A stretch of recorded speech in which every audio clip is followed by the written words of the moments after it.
Hey everyone, it's Becky from Book Obsessed Becky. I'm coming at you today with a book haul. I've split my book haul up into two different videos because one is for books that I've thrifted or received as gifts or bought. And the other one that I'm going to do, the other video that I'm going to do is for the Book of the Month books that I've gotten over the past, I don't even know how many months. But I've really slowed down on buying books. I know it's not going to look like it, but this is like months of collecting books, not just going out and buying them all at once, if that makes sense. And one of them in the pile that I'm going to talk about today is thrifted. So that's a score. I think I spent like $2 on it. And hopefully my glasses don't have too much of a glare because the windows, the sun's kind of coming out, but you don't really care about that anyways, right? So let's get into this. Yeah, I'm a little out of practice. So here we go. The first book is the one that I had thrifted. I think it cost me like maybe $2. It's called Pax. I've seen this book a lot at the bookstore and I was just like, I don't know if I should pick it up or not. I think it's like a middle grade. I don't really care. I thought the cover was beautiful and it just sounds really good. So I'll tell you what it's about. From reading the blurb on the inside, it says, Pax and Peter have been inseparable ever since Peter rescued him as a kid. But one day, the unimaginable happens. Peter's dad enlists in the military and makes him return the fox to the wild. Okay, right there. That's going to make me cry. I already know it. At his grandfather's house, 300 miles away from home, Peter knows he isn't where he should be, with Pax. He strikes out on his own despite the encroaching war, spurred by love, loyalty, and grief, to be reunited with his fox. Meanwhile, Pax, steadfastly waiting for his boy, embarks on an adventure and discovers his own. It's going to make me cry. From best-selling and award-winning author Sara Pennypacker comes a beautifully wrought, utterly compelling novel about the essential truths that define us and the devastating costs of war. Pax is destined to become a beloved classic.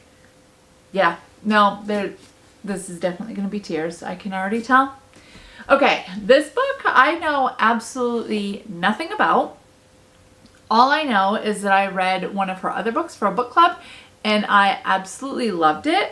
And it was called Tomorrow and Tomorrow and Tomorrow by Gabrielle Zevin. So when I saw this book by her, I was like, oh, I need to pick this one up. So it's The Storied Life of A.J. Fikry. This is what it looks like. I have no idea what it's about. I don't know, so I really want to know what it's about. I might just want to go into it kind of not knowing, just based on having read the previous or a previous work from this author. I kind of just want to go in with the knowledge of how Gabrielle Zevin writes because I really did enjoy her Tomorrow and Tomorrow and Tomorrow. And I'm really hoping that this one is just as good. The Washington Post here on the front, it says entertaining, engaging, funny, and marvelously optimistic. So we'll see. But like I said, I know nothing about it, but it looks like a bookstore in the front. Like in the front on the cover, so that kind of sold me. And apparently it's like a movie, I guess. Again, I know nothing about it, but still excited. This was when you go to BAM, they have like the little tables at the entryway that the books are like maybe $5 or something. I found it on one of those tables and decided to pick it up. So then we have, let me see, I'm trying to figure out which way to go here. We have the third book in a series. I've already read it. I really enjoyed it. I did a buddy read with it. It's called To You at the Altar. I'm not going to say much about this book because I don't want to ruin the first two books. On the front here it says it's a cozy fantasy stocked with secrets and love.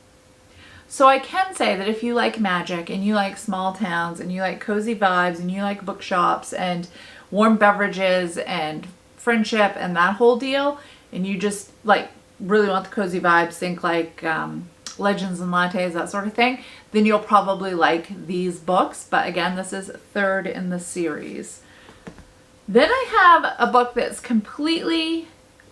was like completely new to me. So the next book I'm going to talk about is one that I picked up at BAM one day, and I've never read anything by this author until this book, and apparently it's part of a series. I will tell you, I loved this book. It was completely unexpected because I am not one for mythology, but it is called North is the Night, and this cover is beautiful. The sprayed edges are beautiful. And I was kind of blown away by this book. I just didn't want to stop reading it. I read it as a buddy read. And the inside pages, like the cover, is beautiful. I hope you can see it and I'm not like blocking it or only partially showing it. But yeah, so if you like mythology and like magical creatures and witches and gods and things like that, then you're probably gonna like this. I really enjoyed it, like I said, and I'm not a mythology kind of a person.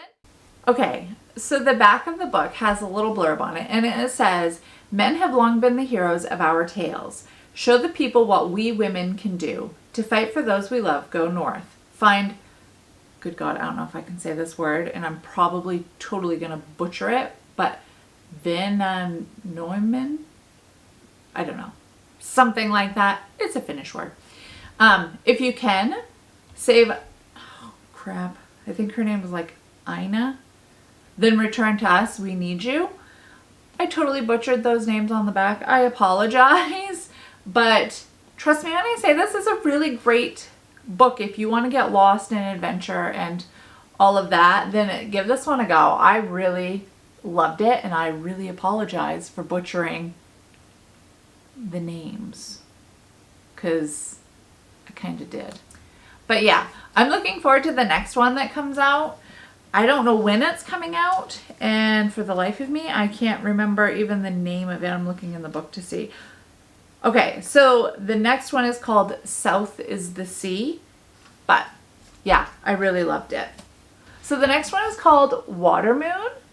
I am in a book club that's going to be reading this over the summer. I know nothing about it, but at the top here, on the inside flap, it says, "A woman inherits a pawn shop where you can sell your regrets and then embarks on a magical journey when a charming young physicist wanders into the shop in this dreamlike and enchanting fantasy novel." Again, I don't really need to know any more than that about it. And like, once you take the cover off, this is what the hardback looks like in the back.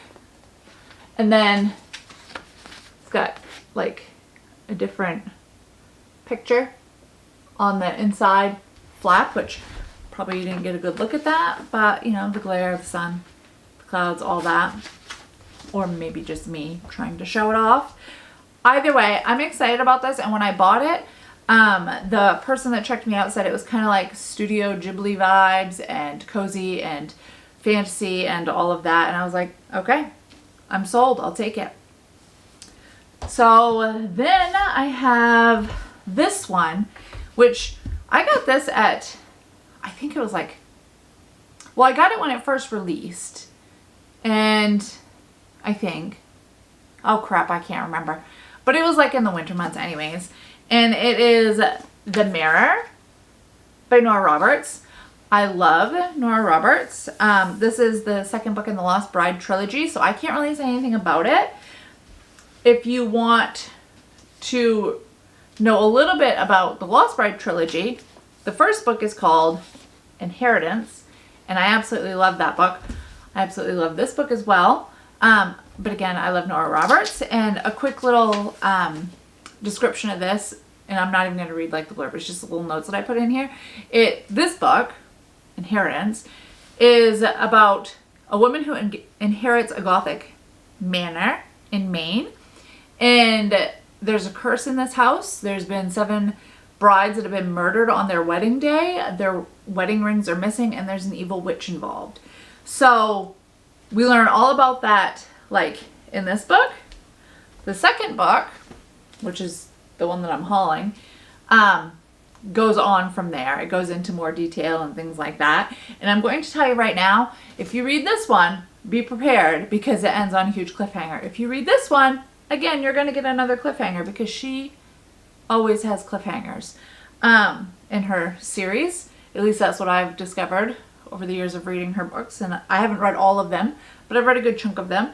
And it always seems like her series have cliffhangers at the end, which is good, but can be frustrating when you want to dive into the next one and you have to wait. So the next one, the third one, comes out in November, which I'm very excited for because I want to find out what happens.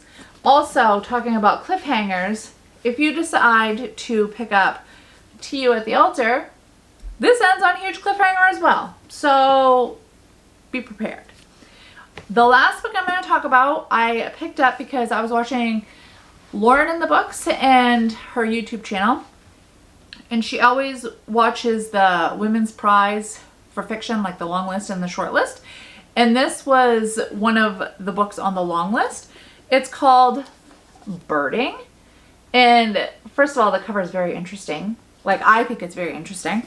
And the way that it was described is like growing up in the 90s, in the early 2000s, which I'm a millennial. That's my thing.